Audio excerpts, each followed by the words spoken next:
Hello everyone, welcome back to our channel. ఈ వీడియోలో healthy అయినటువంటి క్యారెట్ కీర్ ఏ విధంగా చేయాలని చూసేద్దాం. దీనికోసం నేను ముందుగానే ఒక పిడికెడు సగ్గు బియ్యం ఒక 2 hours ముందు నానబెట్టుకున్నాను. సో వాటిని ఫస్ట్ కడిగి ఈ విధంగా నానబెట్టుకోవాలి.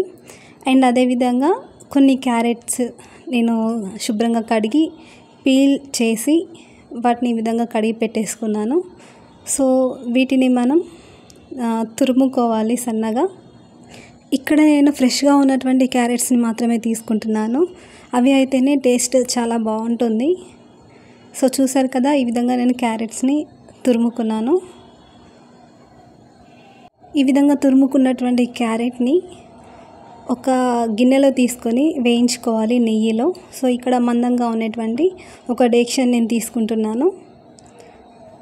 సో అందులో నేచురల్గా తయారు చేసినటువంటి హోమ్ మేడ్ గీని నేను ఇక్కడ తీసుకుంటున్నాను. 1 spoon నెయ్యి నేను తీసుకున్నాను. ఒకవేళ మీకు ఎక్కువ కావాలనుకుంటే మీరు ఎక్స్ట్రా కూడా తీసుకోవచ్చు. ఇది సరిపోతుంది మనకైతే. సో తురుముకున్నటువంటి క్యారెట్ని, ఈ క్యారెట్ తురుముని నేను వేసేస్తున్నాను ఆ నెయ్యిలో. సో ఈ విధంగా వేసుకొని ఫ్రై చేసేసుకోవాలి. ఈ క్యారెట్ తురుమును చూస్తున్నారు కదా, ఈ విధంగా వేసుకొని కలుపుతూ ఉండాలి. ఇది స్టార్టింగ్లో అయితే లో ఫ్లేమ్లో పెట్టాలి. కాస్త ఉడికిన తర్వాత మీడియం ఫ్లేమ్లో కూడా మనం పెట్టుకోవచ్చు, కానీ దగ్గర ఉండి చూసుకుంటూ ఉండాలి, లేదంటే క్యారెట్ తురుము అనేది త్వరగా మాడిపోతుంది. సో జాగ్రత్తగా చూసుకుంటూ ఈ విధంగా కలుపుకోవాలి. దగ్గర పడిన కొద్దీ ఆ నెయ్యి అనేది పైకి తేలుతూ ఉంటుంది, చూస్తున్నారు కదా. సో మనం ఎవ్రీ 2-3 minutesకి ఒకసారి కలుపుతూ ఉండాలి.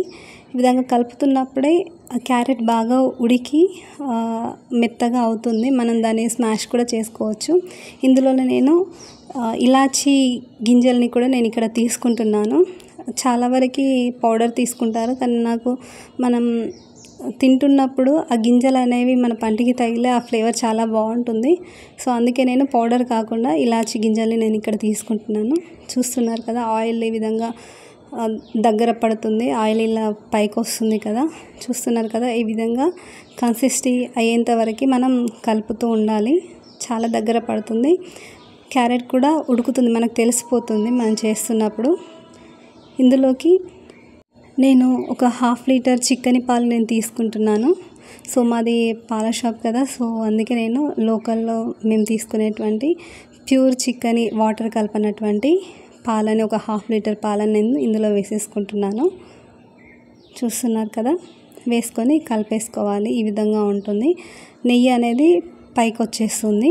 సో ఇందులోకి మనం ఇంతకుముందు నానబెట్టుకున్నటువంటి సగ్గుబియ్యం ఉంటుంది కదా, 2 hours ముందు నానబెట్టుకున్నవి, దాన్ని కూడా నేను వాటర్తో పాటే వేసేస్తున్నాను. సో వేసుకొని చక్కగా కలిపేసుకోవాలి.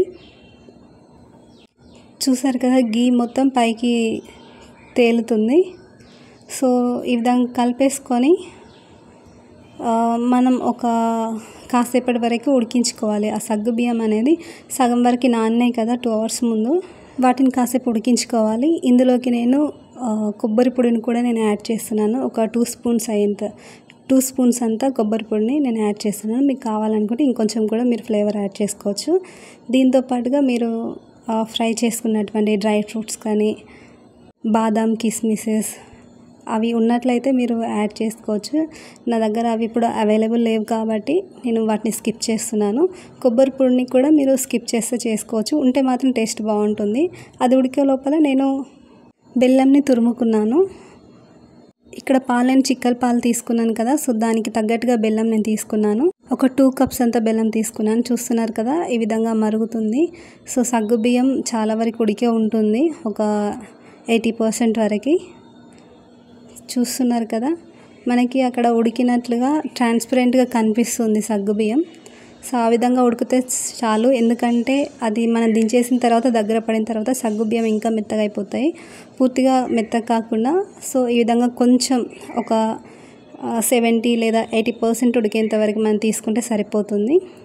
సో దీన్ని ఈ విధంగా కలుపుకొని ఒక 2 minutes బాయిల్ చేసేసి మనం దించేసుకుంటే సరిపోతుంది. సో చూసారు కదా, ఈ విధంగా కలుపుతూ ఉండాలి. లేదంటే అది అడుగంటుతుంది సగ్గుబియ్యం అనేది. సో అలా అడుగంటకుండా కలుపుతూ ఉండాలి మరుగుతున్నప్పుడు. తురుముకున్నటువంటి బెల్లంని కూడా నేను ఇక్కడ యాడ్ చేస్తున్నాను.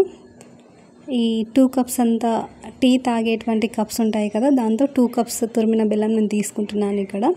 సో పాలు కూడా చిక్కవి కాబట్టి 2 కప్స్ సరిపోతుంది. ఒకవేళ మీకు స్వీట్నెస్ ఇంకా కావాలనుకుంటే ఇంక ఎక్స్ట్రా బెల్లం కూడా మీరు యాడ్ చేసుకోవచ్చు.